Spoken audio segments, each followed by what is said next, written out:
Halo, assalamualaikum. Kembali lagi dengan saya Fendi Budi Prabowo. Kita bahas semua informasi dunia penerbangan di channel saya ini. Kali ini saya akan bahas tentang korelasi antara pemberlakuan PPKM dengan kondisi situasi area Bandara Soekarno-Hatta. Oke, beberapa hari ini kita mendengar tentang istilah PPKM sebagai pengganti istilah PSBB. PPKM sendiri adalah pemberlakuan pembatasan kegiatan masyarakat. PPKM sudah dimulai dari tanggal 11 Januari 2021 dan akan berakhir di tanggal 25 Januari 2021. PPKM mirip dengan PSBB yang selama ini berlaku, tetapi dengan sejumlah ketentuan baru untuk membatasi aktivitas masyarakat. PPKM atau PSBB akan membatasi sejumlah kegiatan dari bekerja, beribadah, bersekolah, hingga wisata. Kementerian Dalam Negeri atau Kemendagri telah menerbitkan aturan untuk pelaksanaan PPKM di Jawa dan Bali. Aturan ini diterapkan sejumlah daerah dengan tingkat penyebaran COVID-19 tinggi. Aturan ini diumumkan langsung oleh Menteri Koordinator Bidang Perekonomian sekaligus Ketua Komite Penanganan 19 dan Pemulihan Ekonomi Nasional Airlangga Hartarto. Daerah yang menjalankan PPKM ini antara lain Jakarta, Banten, Jawa Barat, Jawa Tengah, Daerah Istimewa Yogyakarta, Jawa Timur, dan Bali sendiri. Ada sekitar 23 kabupaten dan kota Madras Jawa dan Bali yang menerapkan aturan PPKM ini. Sejalan dengan dikeluarkannya instruksi Menteri Dalam Negeri, keluarlah surat edaran dari Satuan Gugus Tugas Penanganan COVID-19 nomor 1 tahun 2021 tentang ketentuan perjalanan orang dalam negeri dalam masa pandemi Coronavirus DC 2019 atau COVID-19. Di dalam surat edaran gugus tugas tersebut mengatur tentang beberapa protokol dan perubahan aturan yang lebih ketat. Antara lain pada huruf F angka 2A sampai dengan 2D mengatur tentang pengetatan protokol kesehatan perjalanan orang yang dilakukan berupa A. Penggunaan masker wajib dilakukan dengan benar menutupi hidung dan mulut. B. Jenis masker yang digunakan oleh pelaku perjalanan adalah masker kain 3 lapis atau masker medis. C.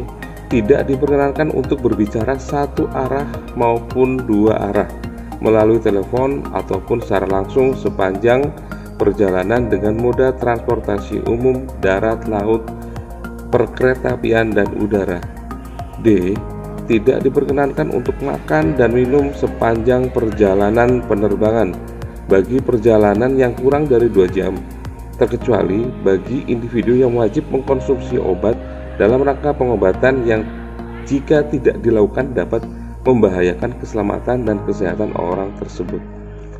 Untuk masa berlaku hasil uji kesehatan pun terjadi perubahan yang sangat ketat. Ketetapan tersebut tertuang pada huruf F angka 3. Contohnya ke Bali. Untuk perjalanan ke Pulau Bali berlaku sebagai berikut.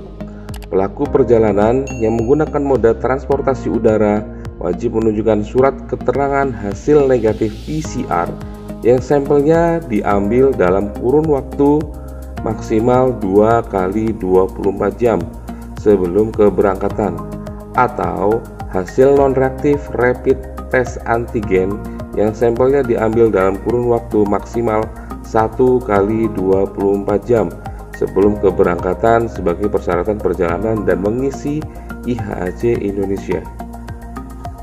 Yang kedua, untuk perjalanan dari dan ke Pulau Jawa serta di dalam Pulau Jawa atau antar provinsi, antar kabupaten atau antar kota berlaku sebagai berikut.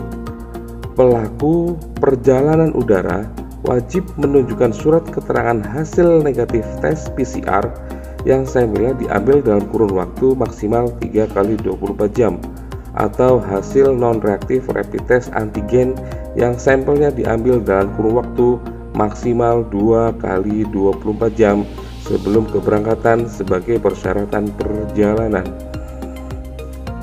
anak-anak di bawah usia 12 tahun tidak diwajibkan untuk tes PCR maupun rapid test antigen sebagai persyaratan perjalanan. Di hari yang sama, keluar juga surat edaran dari Kementerian Perhubungan nomor SE 3 tahun 2021 tentang petunjuk pelaksana perjalanan orang dalam negeri dengan transportasi udara dalam masa pandemi coronavirus DC COVID-19.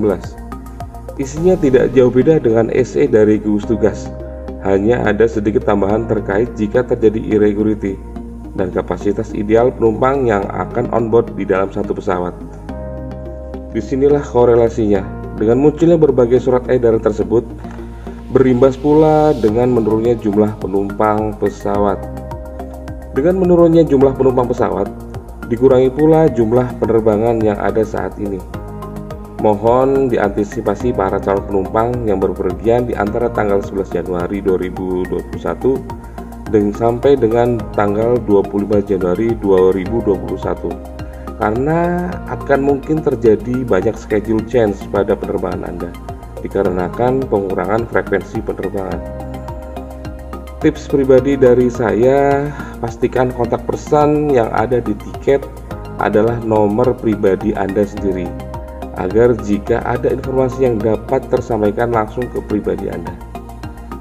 Mungkin hanya sedikit yang kami sampaikan, mohon maaf jika ada kekurangan. Selalu laksanakan protokol kesehatan, mencuci tangan, memakai masker, dan selalu menjaga jarak. Semoga kita selalu diberi kesehatan oleh Allah Subhanahu wa Ta'ala. Semoga video ini bermanfaat. Jangan lupa subscribe, like, dan komen di video saya ini. Terima kasih. Assalamualaikum warahmatullahi wabarakatuh.